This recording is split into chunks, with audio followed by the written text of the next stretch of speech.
Jadi orang-orang itu yang belum menemukan Tuhan, tapi merekayasa Tuhan itu seolah-olah Tuhan itu memerintah, seolah-olah Tuhan itu memberi hal yang seperti itu dan lain sebagainya.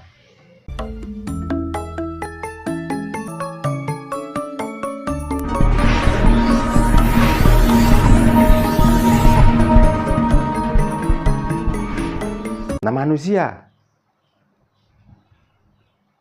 bangun tidur belum cuci muka, yang dipikir sudah sarapan, sudah yang lainnya mau ke sana kemari. Dia itu kodrat sebagai manusia, tapi jangan kebangetan. Mbok raup dhisik, sarapan dhisik lagi mengerjakan itu. Hasil tidak sesuai dengan apa yang diharapkan. Maka kita berbuat dulu, maka hasil itu akan menyusul. Mestinya seperti itu. Tentang orang mengharap surga, sama juga kita itu berbuat apa terus mengharap surga? Kan kita itu bahagia dulu barangkali nanti mendapatkan surga. Makanya kita itu sekarang mulai sadar lah. Kita itu siapa? Lalu kita itu pernah berbuat apa? Kok kita tuh membayangkan setelah nanti kita mati di sana akan mendapatkan sesuatu yang nikmat, yang kadang-kadang yang dibicarakan itu kadang-kadang sulit dinalar. Ini adalah kebangetan. Kok nggak pernah berpikir di saat di dalam rahim ibu kita itu ngapain? Mestinya orang membicarakan itu masa lalu yang pernah dikerjakan, diomongkan sekarang. Lah masa yang dibicarakan itu belum pernah kita belum pernah kita lampaui. Kok sudah dibicarakan dan direncanakan sekarang? Nah, makanya otak-otak yang seperti ini, daripada merevisi kitab seperti yang ditanyakan Mas Indra kemarin, mendingin merevisi otak kita supaya kita itu bahagia, selalu mendapatkan pencerahan dan arah kita itu arah yang jelas. Bahwa kalau membicarakan besok, artinya nanti malam harus tidur. Nah, itulah kalau membicarakan tentang Tuhan dan menjawab pertanyaan dari saudara tadi. Tadi Pak Dano mengatakan bahwa sebetulnya itu bukan kita yang dilindungi Tuhan, tapi kita melindungi Tuhan. Cara untuk melindungi Tuhan itu bagaimana, Pak? Di saat kita lapar, kita makan apa kita tahankan lapar itu? Dikala lapar itu ditahan terus-menerus, kita mati, bisa ngomong Tuhan, bisa ngomong Allah, bisa ngomong Gusti, modar kita. Maka harus dilindungi. Di saat kita dahaga, yang telah berlanjut, dan basa Jawa ini wis ketemenan, ngerasa ngomong Gusti, wong ilat dige ngomong wis cetak-cetak garing kok. Kalau ini nggak segera kita lindungi, nggak segera kita minum air, kita mau bicara lantang, kita mau bicara ngotot-ngotot sampai urat lehernya segini-gini. Ini kan karena perutnya juga kenyang dan di sampingnya juga minuman lengkap loh. Nah coba gak saya dikasih itu, disuruh bicara ngeden-ngeden korong jam, gue gak modar ke pengen rawangnya aku. Bukankah kita yang melindungi Tuhan? Apakah dengan bicara yang seperti itu Tuhan tuh suka terus dikirim selang lewat goib, terus dimasukkan ke tenggorokannya? Apakah Tuhan terus tiba-tiba ngirim sesuatu nasi masuk ke dalam perut? Wis ora le munafik, wong poso niku jarene melakukan ibadah. Tapi kenapa kalau itu melakukan ibadah di saat kita lapar, kok tenaga kita lemes?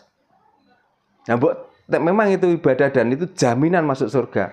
Wes gak usah buka, gak usah sahur, Mbok. Poso terus wae. Kan lebih enak kita segera datang ke sana dan menikmati surga. Apa sing diangen-angen niku?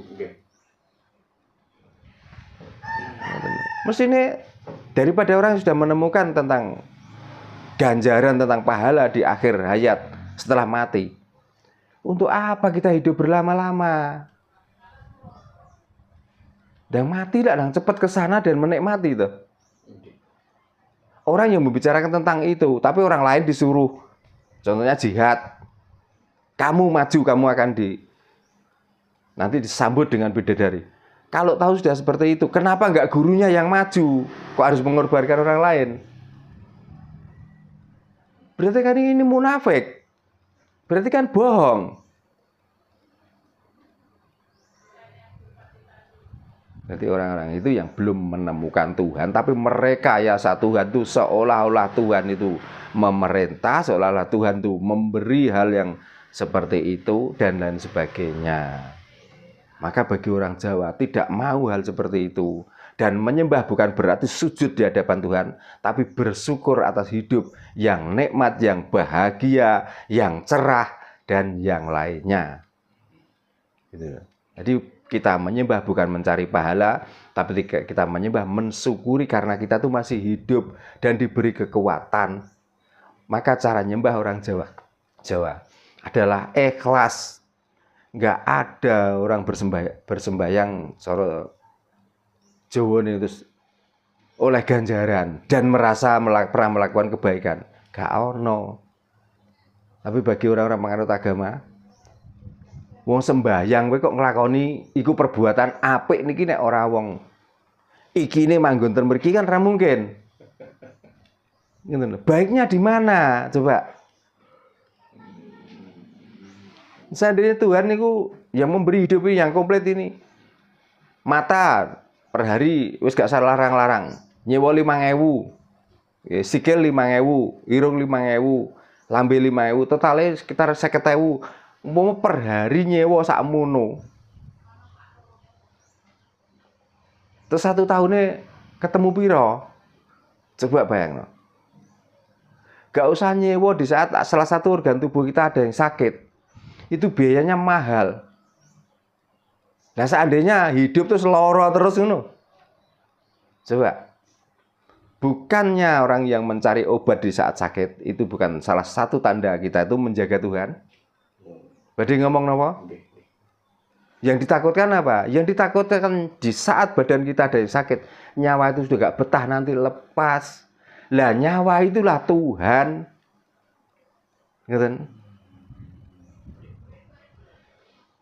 Seperti di tema awal tadi Pak, bahwa Tuhan itu sebenarnya tidak pernah memerintah untuk melakukan apapun, gitu.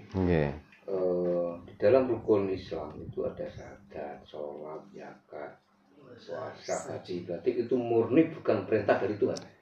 Bukan perintah Tuhan, ya cara kita untuk melakukan kebaikan. Dan itu kesepakatan bersama.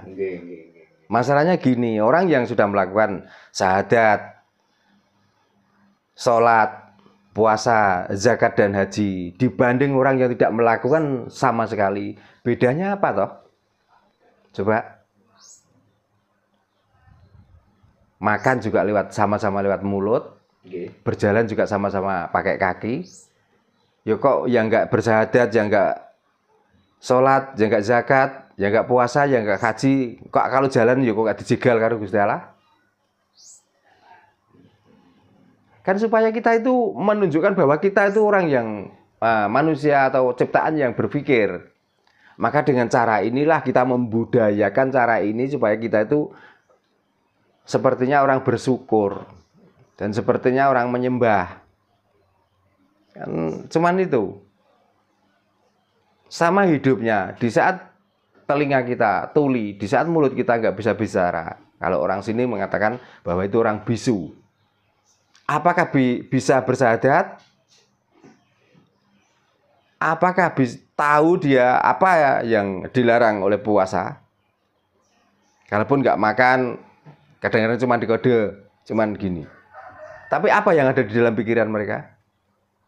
Apakah aku Islam gitu? Kira-kira? Aku melakukan syariat? Apakah seperti itu? Ya karena kita itu yang lengkap, yang bisa berpikir, yang punya nafsu dan lain sebagainya. Maka dengan cara itulah kita lestarikan budaya itu supaya kita itu menjadi orang yang tatakun. Orang yang selalu takwa dengan hidupnya sendiri, cara untuk melindungi Tuhan sampai akhir hayat. Tapi cara untuk menemukan Tuhan dan mencari kebenaran Tuhan, jangan menganggap bahwa Tuhan itu di atas. Tuhan itu membenci yang begini, Tuhan itu suka yang begini. Jangan begitu. ini semua sudah kehendaknya.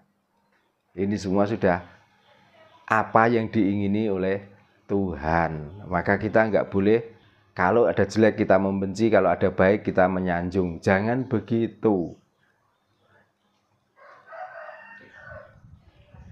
Ini terkait dengan syahadat, Pak. Bahwa ketika orang yang mau masuk Muslim itu, pertama yang wajib diucapkan adalah kalimat syahadat. Itu kan merupakan suatu baiat, ya. Kadang saya berpikir gini, Pak, kok segampang itulah ketika kita dibaiat dengan membaca kalimat syahadat gitu, kita sudah bisa diakui menjadi Muslim. Padahal nyusewu, padahal ketika Pak Darno misalkan mau mengangkat murid kan, harus ada beberapa tahapan lah untuk misalnya ritual dan sebagainya. Nah, kok segampang itu? Nah, itu bagaimana pemahamannya Pak terkait dengan baiat itu? Begini, sesuai dengan cerita leluhur-leluhur kita. Apakah karena agama dia melakukan kebaikan? Apakah karena agama dia itu mempunyai ketentuan itu untuk semua? Maksudnya untuk kalangan banyak. Kan gitu. Lah, Muslim atau Islam, kalau nggak salah karena saya bukan orang Arab, itu artinya kan selamat. Lah makanya kalau kita itu mau selamat, kita harus mengakui kalau orang Jawa, sak temene wis ora ana apa-apa lan ora ana sapa-sapa sing ana amung ingsun. Karena ingsun artinya luar dan dalam, maka luar dan dalam inilah supaya kita tuh selamat bicara kita. Hati-hati perbuatan kita, perbaiki tingkah laku kita itu, jangan sampai membuat orang lain merasa tersakiti. Kan itu yang dinamakan sekti sing tanpa aji, ngluruk sing tanpa bolo, sugih tanpa bondo. Bukankah kita selamat kalau bisa melakukan itu? Bukankah kita juga Islam? Karena Islam itu bukan agama. Sekali lagi saya katakan, Islam bukan agama, tapi Islam adalah perilaku. Lah orang yang beragama tidak mempunyai perilaku itu berarti bukan Islam.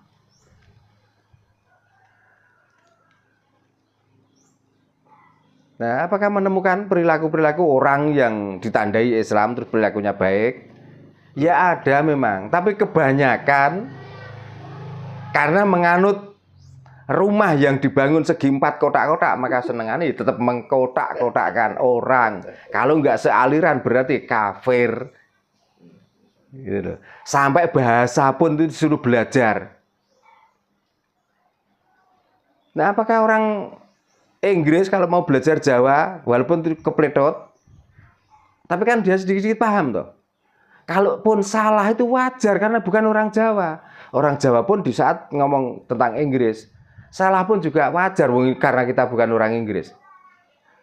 Memang kalau kepengen lebih tahu itu belajar ke sana. Tapi apakah kita mengartikan no itu harus belajar ke sana? Karena no artinya itu tidak. Dan kalau ditanya di sana, tidak itu dicari dari sebab dan musababnya. Sehingga kita bisa mengucapkan no. Tapi karena yang kita tahu no adalah tidak, ya sudah kita percaya bahwa di saat kita mau ngomong tidak, kadang sungkan untuk menunjukkan bahwa kita itu sudah modern, maka cukup dengan no. Contohnya, di saat Mas Indra menanyakan tentang alif lam lam ha, di situ ada pertanyaan belajar dari huruf hijaiyah mana? Itu kan wajar kalau saya itu enggak. Wong ini lo enggak merugikan siapa-siapa. Wong Tuhan saja enggak merasa dirugikan. Loh kok kawulane merasa dirugikan nih loh.